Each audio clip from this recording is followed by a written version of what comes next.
Gente, que coisa legal a gente perceber que tudo na vida depende das escolhas que a gente faz, né?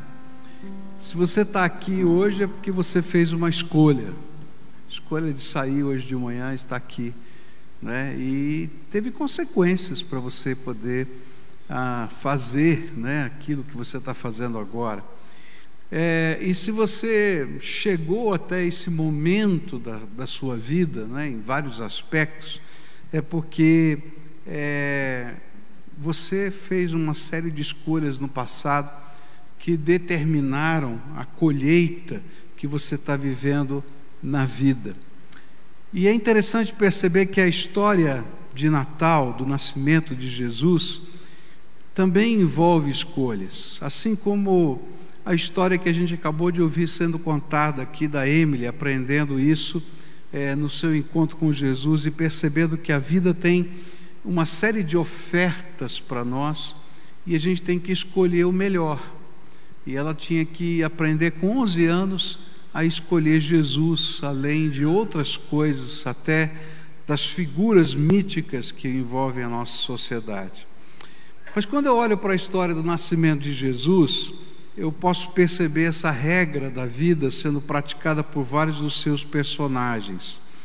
E essas escolhas que estão ali nos ajudam a perceber quais são as escolhas importantes que Jesus espera que nós estejamos tomando. Elas são semelhantes a algumas das escolhas que os personagens da história do Natal têm a nos ensinar. Eu queria começar com um dos personagens. O primeiro personagem que eu queria olhar para a escolha que ele fez aqui na verdade é mais de um, né? São mais do que um, são os magos do Oriente. Olha só o que a Bíblia diz. Jesus nasceu na cidade de Belém, na região da Judéia, quando Herodes era rei da terra de Israel. E nesse tempo alguns homens que estudavam as estrelas vieram do Oriente e chegaram a Jerusalém. E eles perguntaram: onde está o menino que nasceu para ser o rei dos judeus? Nós vimos a estrela dele no Oriente e viemos adorá-lo. A história dos magos do Oriente é cheia de mistérios, não é? Nós não sabemos exatamente de onde vieram, nem para onde foram depois, nem qualquer outro detalhe particular deles, ainda que a tradição fale a respeito dos seus nomes, a tradição fale a respeito que eram reis, mas assim, na Bíblia a gente não tem nenhuma outra dica, a não ser isso que a gente leu, acabou, não tem mais nada. E o que a gente vai aprender é que eles representavam a sabedoria daquele tempo. E alguns acreditam que eles eram astrólogos, que estudavam as estrelas, que era parte da ciência naquele tempo. E, de repente, eles viram algo inusitado. Era uma estrela que eles nunca tinham mapeado. E essa estrela estava se movimentando. E Deus vai usar, então, as próprias teorias que eles tinham, os próprios pensamentos, a própria maneira de enxergar o mundo para trazê-los para perto do Salvador.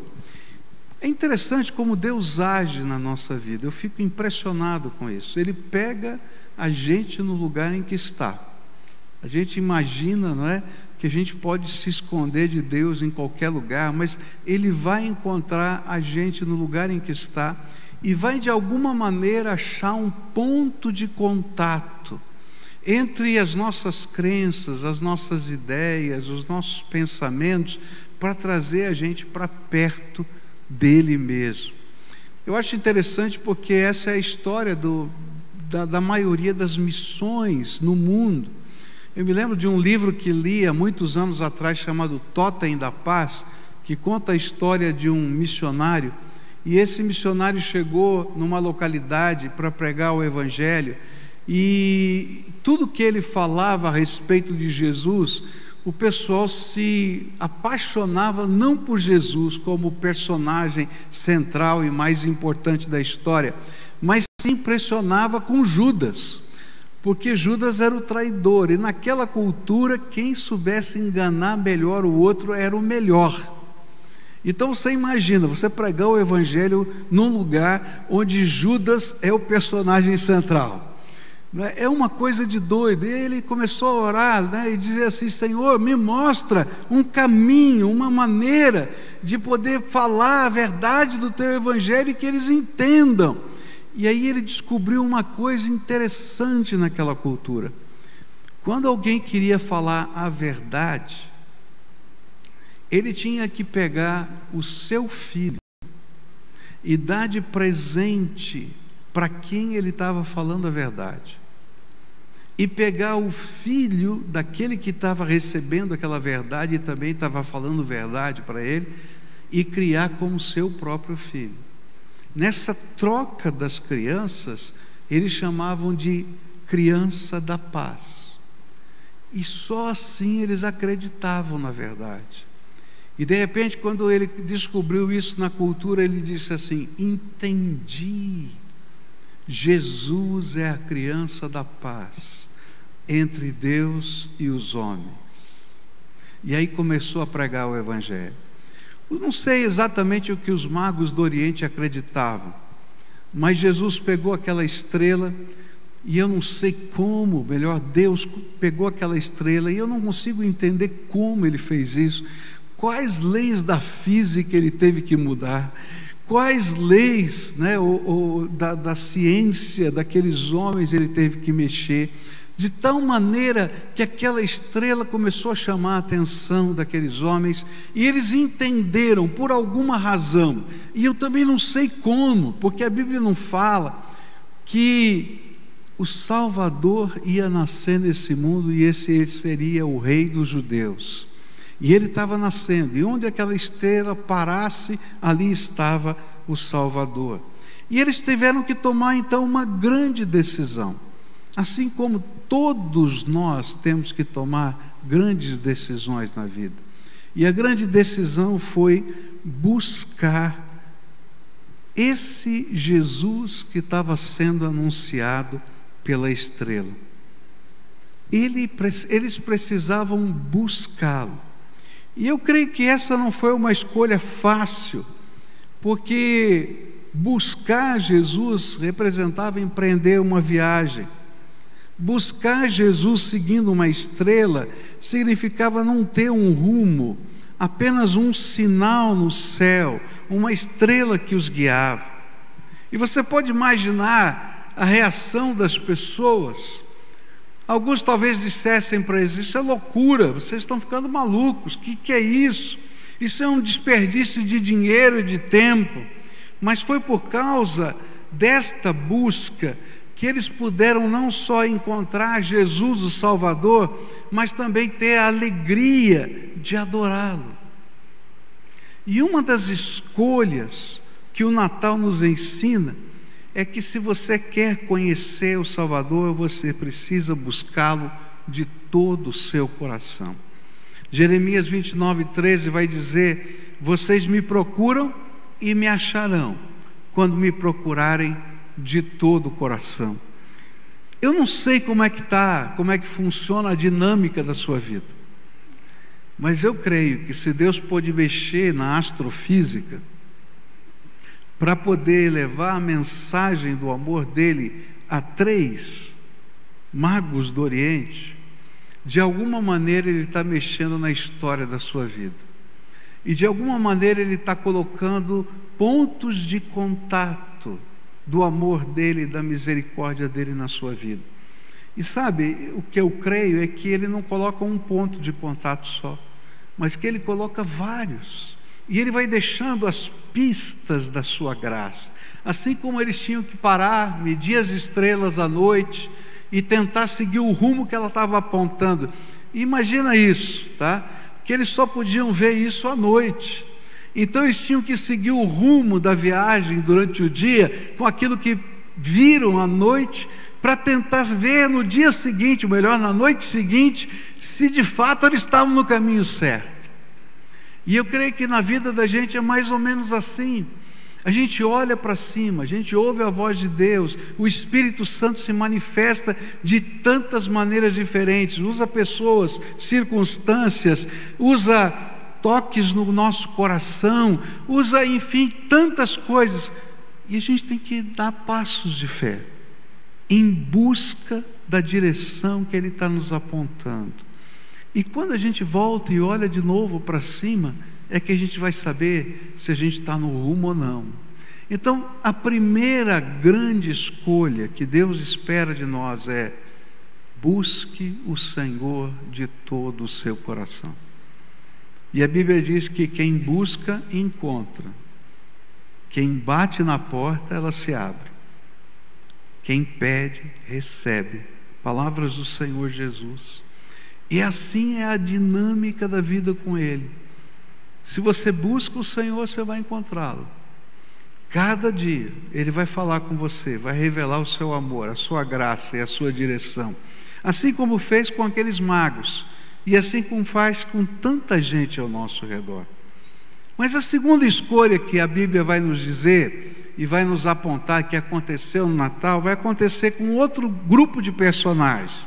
E ela se apresenta em Lucas capítulo 2, versículos 15 e 16, onde a Bíblia diz assim: quando os anjos voltaram para o céu, os pastores disseram uns aos outros: vamos até Belém para ver o que aconteceu, e vamos ver aquilo que o Senhor nos contou. E eles foram depressa e encontraram Maria e José e viram o menino deitado na manjedoura. A segunda escolha que o Natal, os personagens do Natal nos revelam, é aquela que é feita pelos pastores. Você pode imaginar que coisa tremenda aconteceu? Eu não sei como você reagiria, tá? Você imagina que agora, nesse momento, os céus se abrissem e você começasse a ver anjos descendo do céu. Eu não sei não qual seria a reação do povo que está aqui. Eu acho que alguns iam cair com a boca no pó para adorar a Deus e louvar o Senhor, mas eu acho que ia ter uma correria aqui dentro. O que está acontecendo? Gente pulando, saltando, correndo para o lado. Fala a verdade, não é? E talvez alguém dissesse: gente, ó, para aí, são só anjos, espera aí, né? Por quê? Porque é algo inusitado, né? Você já levou um susto, né? O que acontece que você leva um susto, né? Você pula, você salta, e eu acho que seria um grande susto. De repente o céu se abre. O que está acontecendo? Eu estou ficando doido. O que está vendo aqui? E você está vendo a mesma coisa que eu estou vendo? Então imagina, isso aconteceu com os pastores. E aí eles ouviam esses anjos cantando e descendo do céu, né?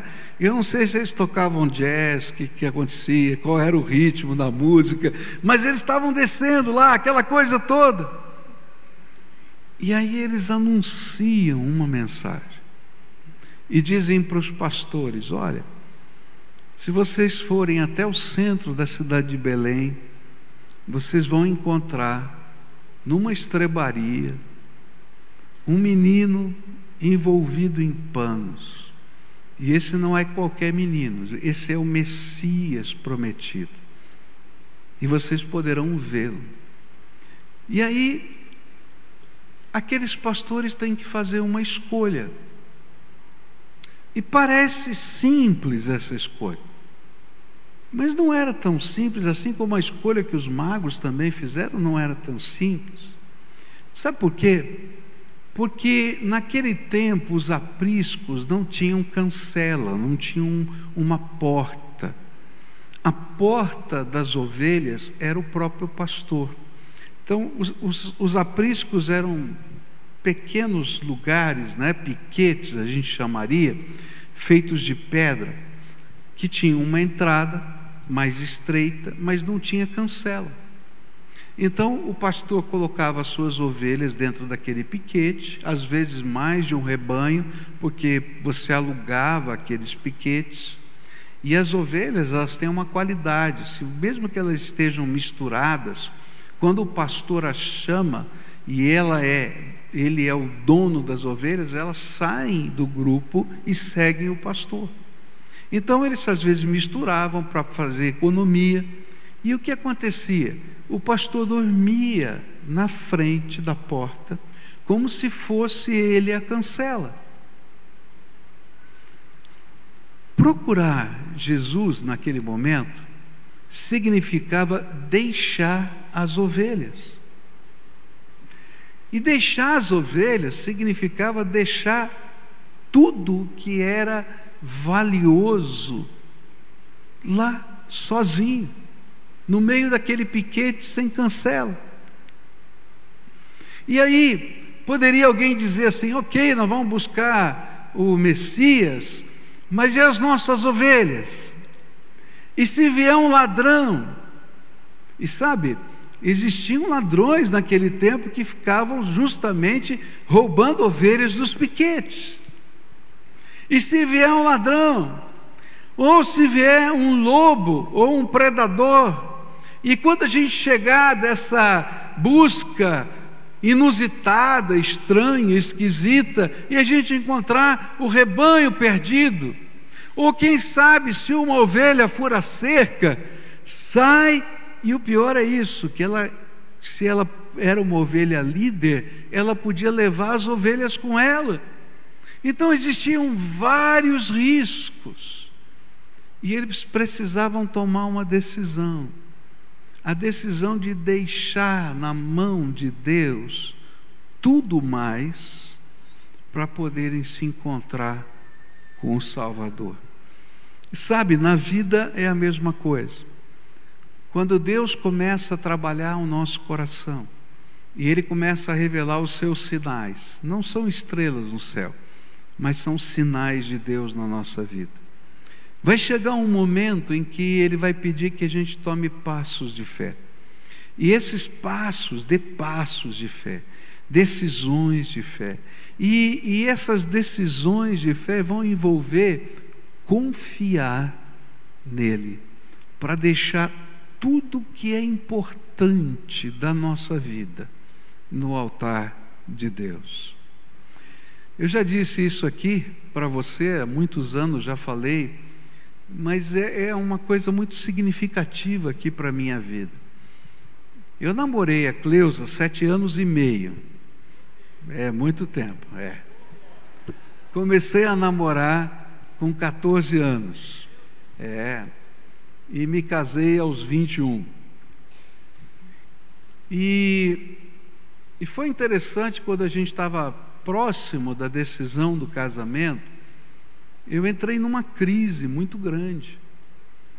E a crise era, não porque eu não a amasse, não porque a gente não tivesse um plano de casamento, mas porque minha mãe estava doente, eu era o irmão mais velho, sou o irmão mais velho da família, e o meu salário era muito importante na sobrevivência da casa da minha mãe. E então eu entrei em crise. Ao mesmo tempo que eu queria casar, eu enrolava. Porque como é que vai ser? E é interessante porque na vida a gente tem que tomar decisões assim, que são sérias, são difíceis, que nos colocam, vamos dizer assim, numa sinuca de bico. E agora?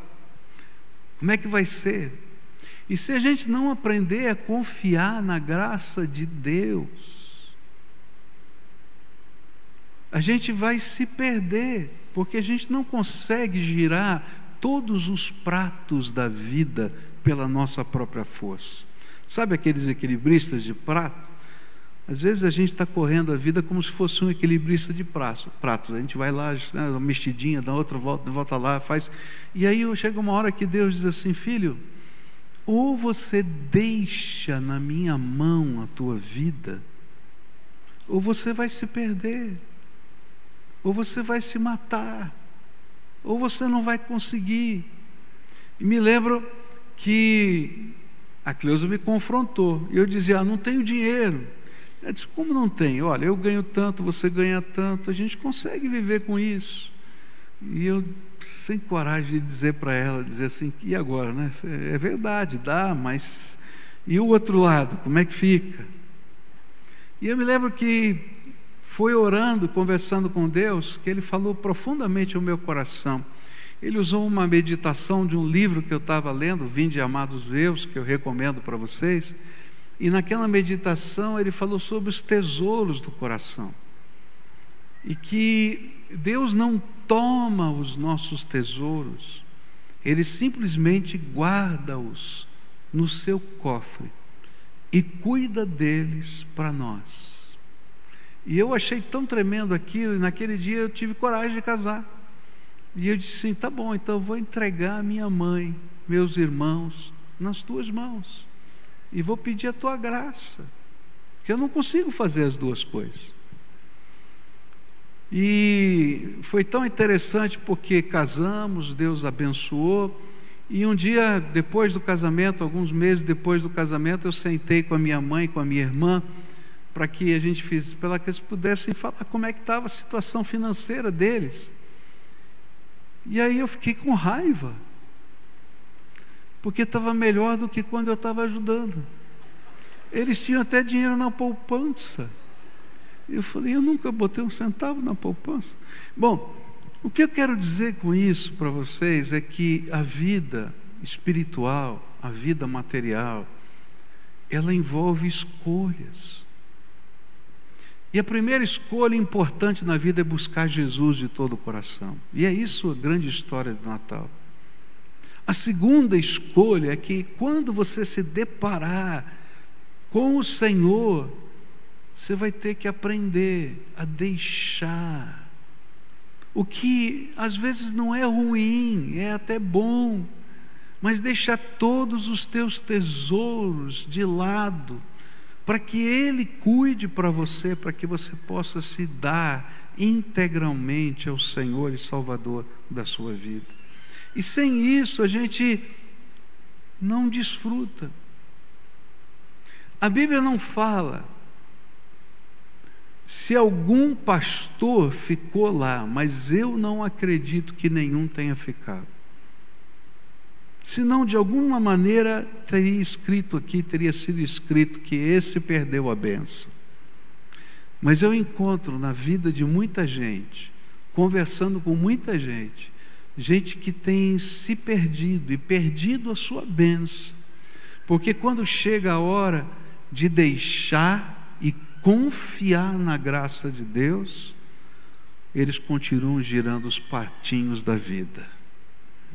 E o que as escolhas do Natal nos ensinam é que se eu não colocar em primeiro lugar Jesus, não vou entender que é Ele quem acrescenta todas as outras coisas.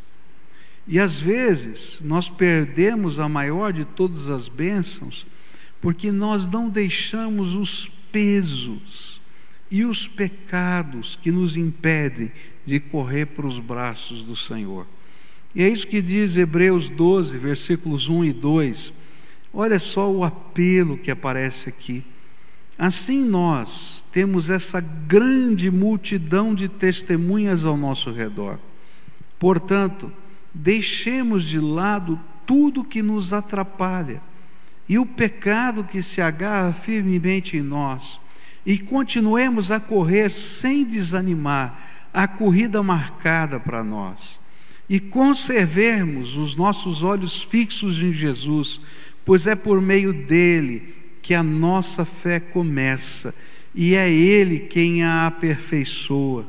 Ele não deixou que a cruz fizesse com que ele desistisse, pelo contrário, por causa da alegria que lhe foi prometida, ele não se importou com a humilhação de morrer na cruz, e agora está sentado do lado direito do trono de Deus. Hebreus está fazendo um convite. Olha, você tem uma grande nuvem de testemunhas, pessoas que já passaram por experiências assim. Então agora toma coragem. Toma coragem. E a gente tem que deixar não só o pecado, porque o pecado sempre vai ser obstáculo, mas às vezes tem coisas que nos impedem, pesos que nos impedem, que nos amarram, coisas que atrapalham, e a gente deixa de lado e confia na graça do Senhor para poder seguir a jornada da nossa vida com fé. A terceira e última escolha que eu queria apresentar para você nessa manhã vai aparecer lá em Lucas, capítulo 1, não é? Onde tem o chamado de Maria. E eu acho tremendo esse chamado quando ela diz assim: Maria respondeu: eu sou uma serva de Deus, que aconteça comigo o que o Senhor acabou de me dizer. E o anjo foi embora. E a terceira escolha que o Natal de Jesus nos ensina é essa que é feita por Maria. Nós não podemos participar do projeto de Deus para as nossas vidas sem que entreguemos toda a nossa vida a Ele. Então, a primeira escolha foi a dos magos, buscar Jesus de todo o coração.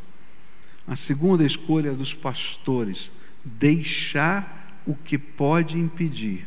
Mas a terceira escolha foi a de Maria, entregar-se ao plano de Deus. Eu acho tremendo isso.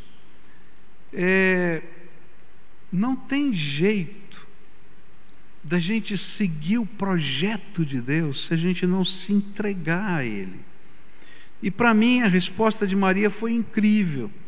Ela conseguiu compreender quem era aquele que a estava chamando, e que esse Deus que a chamava a convidava a tomar parte do plano dele para toda a eternidade, para toda a glória dele, para toda a salvação das pessoas. Mas era o plano dele. E que ela, e quem ela era serva do Senhor. E ela vai dizer: eu sou serva do Senhor, então cumpra-se em mim o plano que o Senhor tem. E aqui para mim está o grande segredo. Algumas pessoas até buscam, e se estiver doendo o seu calo, estiver acontecendo alguma coisa difícil, a busca vai ser mais rápida e mais intensa, pode ter certeza. Algumas pessoas até conseguem deixar algumas coisas, mas há pessoas que não conseguem se entregar ao plano. Qual é a diferença entre deixar e se entregar? Deixar são as coisas que estão acontecendo agora. Então eu vou dizer: o que está me impedindo de seguir a vontade de Deus? Às vezes não são pecados, mas é um apego a alguma coisa, é um valorizar alguma coisa, mas é alguma coisa que está aqui agora. Agora, entregar-se ao plano de Deus é alguma coisa que envolve o agora e o futuro. Daqui em diante eu não sou mais dono da minha vida. Eu me lembro que eu falava com um adolescente, e esse adolescente falando sobre a entrega, né? E sobre esse deixar o plano de Deus seguir a minha vida, né? Tomar a minha vida. E esse adolescente disse para mim assim: mas é tudo, pastor? Eu falei: é tudo, tudo. E ele disse: até com quem eu vou casar? Eu falei: sim, até com quem você vai casar. E se eu não gostar da pessoa que ele escolheu?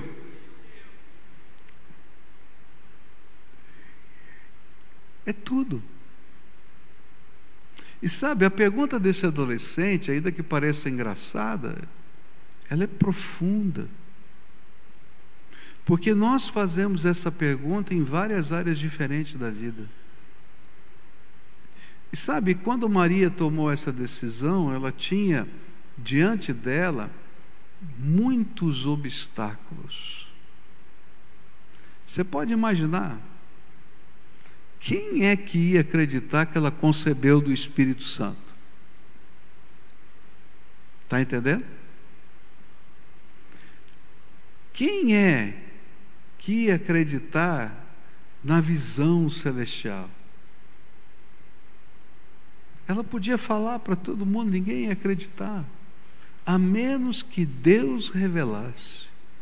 E é por isso que Deus revela isso, né, para Isabel. E é por isso que Deus revela isso para José.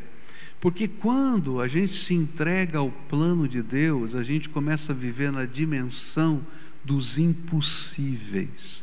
E é por isso que o anjo, depois de explicar toda a maneira, como é que ia acontecer a gravidez de Maria, que o Espírito Santo ia descer sobre ela, e isso seria fruto do Altíssimo, e assim vai. E eu acho que ela ficou ouvindo, dizendo: irmão, não entendi muito bem, mas tudo bem, eu sou serva do Senhor. Então, nesse contexto,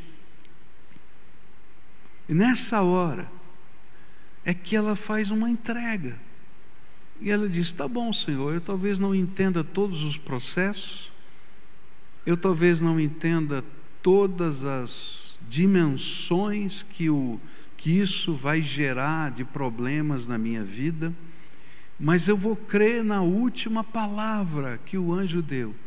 Há alguma coisa impossível para Deus? Então, Senhor, se o Senhor é capaz de mover uma estrela no céu, ela não sabia disso ainda, mas nós sabemos, mover uma estrela no céu, se o Senhor é capaz de mandar anjos anunciadores, se o Senhor é capaz de fazer uma mulher engravidar sem ter se deitado com um homem, se o Senhor é poderoso para criar esse universo, então por que eu não vou colocar a minha vida debaixo da tua autoridade, do teu plano? Então eu creio que o Senhor tem o melhor para mim. E essa talvez seja a entrega, a escolha mais difícil, porque a gente não tem controle.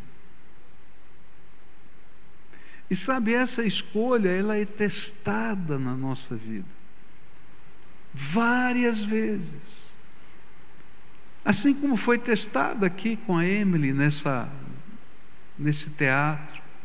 Mas ela é testada de muitas maneiras diferentes, se de fato você quer colocar a sua vida debaixo do plano e da autoridade desse Salvador. Mas eu quero dizer para você que quando a gente faz isso, a gente vive numa dimensão diferente. Talvez te chamem de louco, porque você é capaz de discernir os sinais de Deus na tua vida. Talvez te chamem de não prevenido por deixar as ovelhas no aprisco sozinho, mas você vai ver o Rei dos Reis se revelando a você. Talvez vão chamar você de tantas coisas e vão pensar mal de você, mas os impossíveis de Deus vão acontecer na sua vida, e Ele mesmo vai cuidar da sua reputação, do seu caráter e do seu dia a dia. Sabe quem honra? Quando nós honramos a Deus de todo o nosso coração com a nossa vida, Ele nos honra com a sua graça todos os dias. E nesse domingo que a gente está celebrando o Natal, eu queria desafiar você a colocar diante de Deus a sua vida e deixar que Ele te ajude a tomar as decisões, as escolhas corretas. E se eu pudesse desafiar você, eu diria assim: olha, por favor, busque a Jesus de todo o seu coração. Busque a Jesus de todo o seu coração.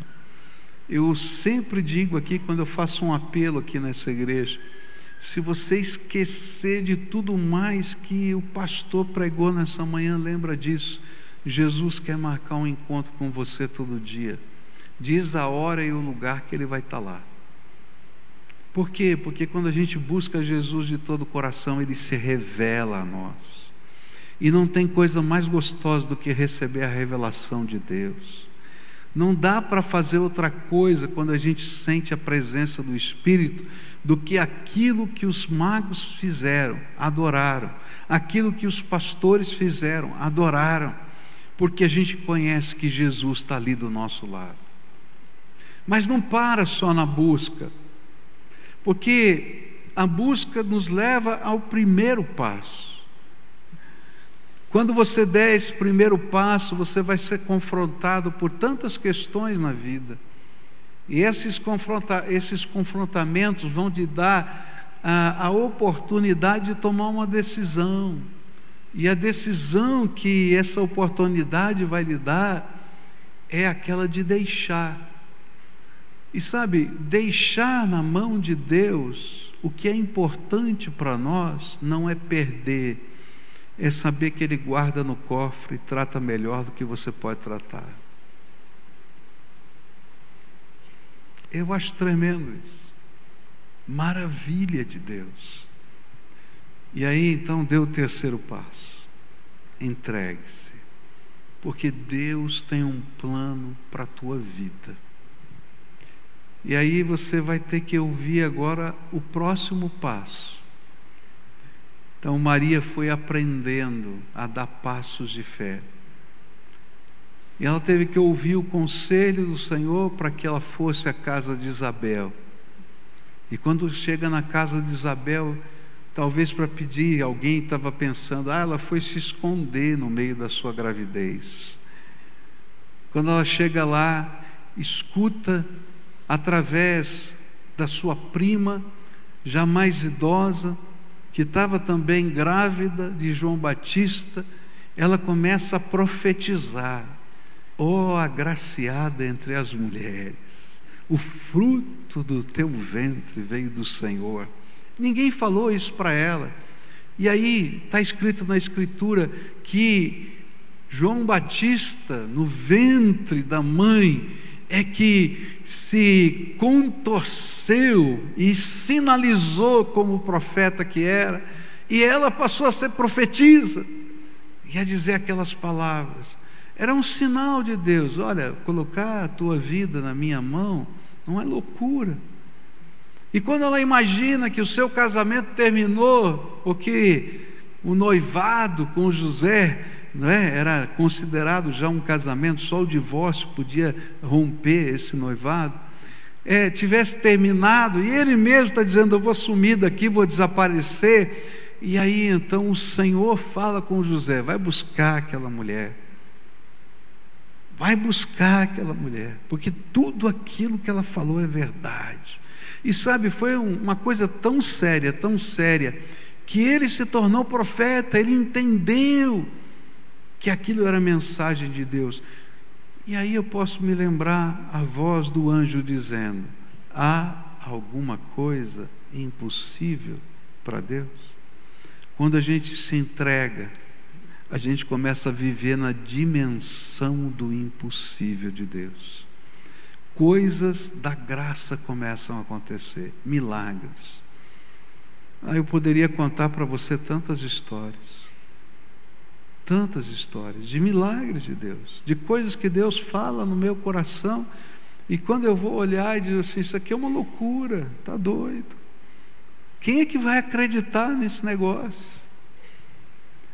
E aí o Senhor diz assim: não precisa ninguém acreditar, você acredita em mim, isso é suficiente. E aí as coisas de Deus começam a acontecer, e aí a gente celebra, porque a vida da gente está no projeto de Deus.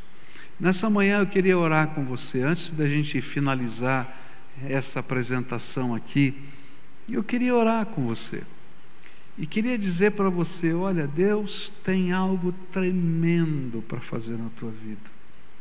Sabe, isso aqui não é um chavão, não é uma palavra que eu repito, é verdade. Deus tem algo tremendo para fazer na tua vida. E esse algo tremendo vai depender das suas escolhas. Então hoje, busca o Senhor de todo o teu coração, que Ele vai se revelar a você. Enquanto você estiver buscando, o Espírito Santo vai te revelar coisas que você precisa deixar de lado, que te amarram. E lembra, nem sempre são coisas ruins, mas elas amarram. E a gente vai ter que ter coragem para continuar nessa busca. Mas se você já está nesses 2 passos, a terceira coisa que Ele vai te pedir é uma entrega total e absoluta. Se entrega. Quer pular no meu colo? E de hoje em diante viver sobre o rumo da minha graça. E esse é o cerne da mensagem do Evangelho. Jesus veio para isso, para que a gente pudesse ter vida abundante. E querido, a gente não consegue ter vida abundante como equilibrador de pratos. A gente tem vida extenuante como equilibrador de pratos. Vida abundante a gente tem quando a graça de Deus está sobre a nossa vida. Algo extraordinário de Deus acontece. Curva a tua fronte, vamos orar juntos. O que é que o Espírito Santo de Deus falou com você nessa manhã? E como é que você vai responder à voz do Espírito? Eu não vou chamar ninguém aqui à frente hoje, eu só quero que você fale com Deus. Busca a face do Senhor. Fica de pé agora todo mundo, a gente vai orar juntos ao Senhor.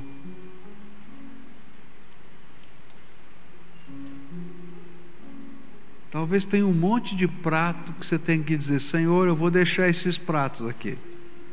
Estou tentando girar há tanto tempo. É teu agora. Faz o que for da tua vontade. Mas lembra, entrega os teus planos, a tua vida, o teu futuro para Ele. Pai, escuta a voz do teu povo que aqui está. Povo amado, querido, precioso aos teus olhos. Hoje não tem, Pai, uma estrela no céu, nem apareceram anjos diante de nós, mas todos nós temos marcado na nossa vida os sinais da tua graça. Então recorda-nos agora pelo teu Espírito esses sinais. E agora, Pai, com o teu Espírito coloca uma fome, uma sede espiritual de mais, de querer mais, de buscar mais do Senhor. E acima de tudo, Pai, ajuda-nos a nos entregarmos ao teu plano e ao teu propósito, porque o Senhor é aquele para quem não existe qualquer impossível. Então revela as tuas maravilhas entre nós. É aquilo que oramos em nome de Jesus.